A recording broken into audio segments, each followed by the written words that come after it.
Narinig na natin, nakita natin itong mga papeles o dokumento na ipinakita ni Congressman Ungab. Kung sakali mang totoo ito, ano magiging implikasyon? Well, dapat kasi alamin muna kung yung mga nasa, ang alam ko yung hawak niya, yung alleged copy of the Bicameral Conference Committee report, no? Alamin muna kung yan ay na-reflect doon sa General Appropriations Act na batas na nga. Tignan kung totoong merong mga blanco dyan sa General Appropriations Act. At kung totoong may mga blanco dyan, pwedeng questionin nga yan sa Supreme Court. Ngayon, kung hindi naman nag-reflect sa DAA yung nandun sa Bicameral Conference Committee report, kung na-cure naman, no, na-cure sa DAA yung mga pagkakamali sa Bicameral Conference Committee report, edi wala tayong problema, no?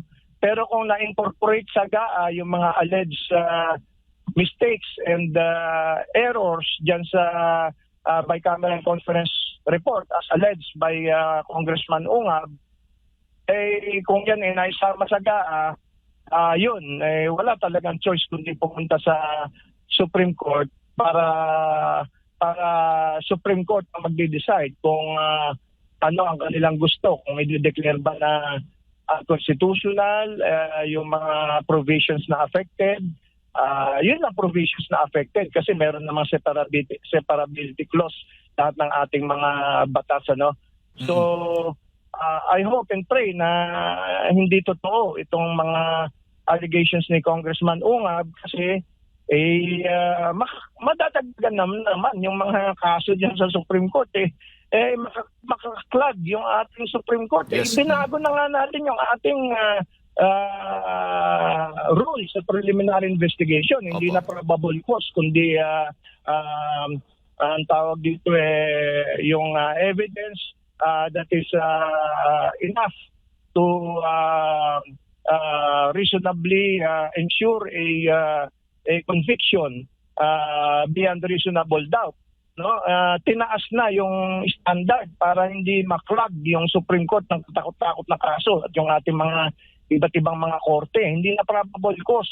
Kailangan yung ebidensya mo, yung prima facie evidence mo is enough to reasonably ensure a conviction beyond reasonable doubt para hindi na dadami yung mga kaso na makakarating sa Supreme Court kasi dumadami ang mga kaso na dumadating sa Supreme Court, tumatagal ang resolution ng bawat cases, no? Kaya sana proactive itong ating mga kung totoo itong allegations ni Congressman Ungab, sana ma-prevent na ito in the future, wag na mangyari.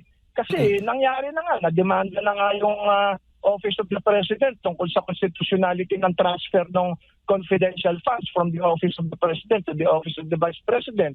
Tapos na-question na yung constitutionality ng pag-increase on program funds. Tapos yung Presidente mismo ay binago yung budget para yung Department of Education pa rin ang pinakamataas na budget according to the Constitution. Dapat hindi na natin inistorbo yung Presidente, yung Supreme Court sa mga ganyang mga bagay. No, malinaw naman nakasulat sa Constitution Bakit tayo gagawa ng what is offhand on even on first glance unconstitutional, ano? At bakit tayo gagawa ng mga wordings o language sa special provisions na malabo na subject to litigation? Sa bill drafting po, tinuturo na dapat malinaw ang language para maiwas ang litigation, para hindi maklag ang courts, especially the Supreme Court. Tinuturo naman po yan sa bill drafting. Bakit nagkakaganito?